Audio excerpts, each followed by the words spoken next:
Well, thank you, Patricia, for those warm words and introduction. Whenever I'm asked to address ALEC in the morning, I'm sort of split between whether they're hoping that I will get everyone's blood flowing early in the morning, or they're just thinking that if I say anything too crazy, at least only the early risers will hear it. So I'm hoping it's the former. I don't think I'll say anything too divisive today, which is rare for me. As Patricia noted, I run consumers research, but I'm also proud to serve on the ALEC Private Advisory Committee. And one of the advantages is that I get to learn before anybody else how healthy and growing this august, vital institution is. And I'm excited that we have a lot of new folks from both the private and the public sector here today. Many of you will have no idea who the heck I am, and that's probably a good thing. And unfortunately, a few of you might, because a big part of our mission is to publicly and vociferously call out companies who go woke to distract from their mistreatment of their customers or misdeeds in the market. But the good news is, that's not why I'm up here today. Today, I want to talk to you about something that I think we can all agree in, everyone in this room. In a properly functioning free market, decisions are made by the people affected by them. That means customers, shareholders, and the employees and management who operate those companies. Those are the people who directly benefit or suffer from the decisions that are made or the actions that are taken. The people whose standard of living, livelihoods, careers, retirements, and futures are at stake. However, over the past few decades, a number of trends have led to an ever-increasing amount of power being held in the hands of a few players who have little, if any, skin in the game. Two of them in particular, ISS and Glass Lewis, foreign-owned so-called proxy advising firms who've made their living opining over your operations, second-guessing your decisions, pushing overtly racial and sexually discriminatory policies onto your board makeups, and often siding with radical left-wing activists who seek to drag your companies into divisive political issues by force of shareholder proposal.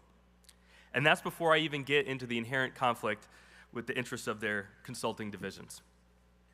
My message today is that the one thing all of us should be able to unite around is that the ultimate judge of the success or failure of a company, of whether its boards deserve re-election, of whether its executives deserve their compensation packages or bonuses, must be the customers who decide whether or not to buy the products and the actual shareholders whose money is at stake.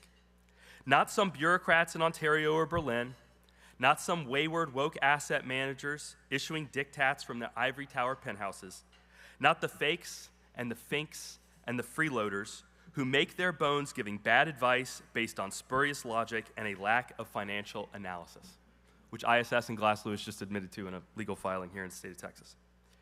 The free agency of shareholders, consumers, and staff, that has what made America the greatest economic power ever to exist on the earth. And I hope over the next few years and in the coming legislative sessions, you will join Consumers Research in telling ISS and Glass Lewis that their time of foisting their personal politics on everyone else, smuggled as voting advice, are over. Whatever disagreements we may have or will have amongst us in this room, they must be adjudicated by the people who buy the products, the citizens whose 401ks and pensions are at stake, and the executives whose careers live and die with the consequences of their decisions. As usual, it's been ALEC members and Consumer Champion Award members, award winners, I should add, leading the way. I'm proud to note that Senator Brian Hughes, right here in Texas, led the passage of a bill earlier this year that requires ISS and Glass Lewis, when they disagree with management, to disclose when non-monetary factors were included in their advice. This is a crucial and needed reform. Almost every ISS and Glass Lewis client is themselves a fiduciary to someone else. So when they fall down on their job, it causes a chain reaction of consumers being betrayed. This law is also an asset to Texas' recent push to become an attractive alternative to other states' increasingly burdensome and woke corporate governance regime. My apologies to our friends from Delaware. This law helps protect companies based in Texas from interference by those proxy advising firms so they can focus on their one and only mission. That is returning investment to shareholders by serving their customers. American corporate managements must be allowed to win or lose, succeed or fail, without the permission and micromanagement of an aloof, inexperienced duopoly that, despite moving upwards of 30% of some companies' votes, doesn't own a single share of any of them and doesn't suffer the consequences when they're wrong. We suffer, not them. Consumers research has always and will always strengthen and amplify the ability of consumers to make their decisions heard and to push back against companies who they feel are betraying them. But we will also work with anyone who will join us to defend the ability of companies to serve those customers as best they can. Anyone making a buck distorting that relationship is our enemy. And I hope that they will become the enemy of everyone in this room. Now, lastly, some of you in the public sector who may not have interacted with ISS and Glass Lewis are probably wondering, what the heck is he talking about? What the heck is a proxy advisor? And what could it possibly done to make this guy this angry this early in the morning?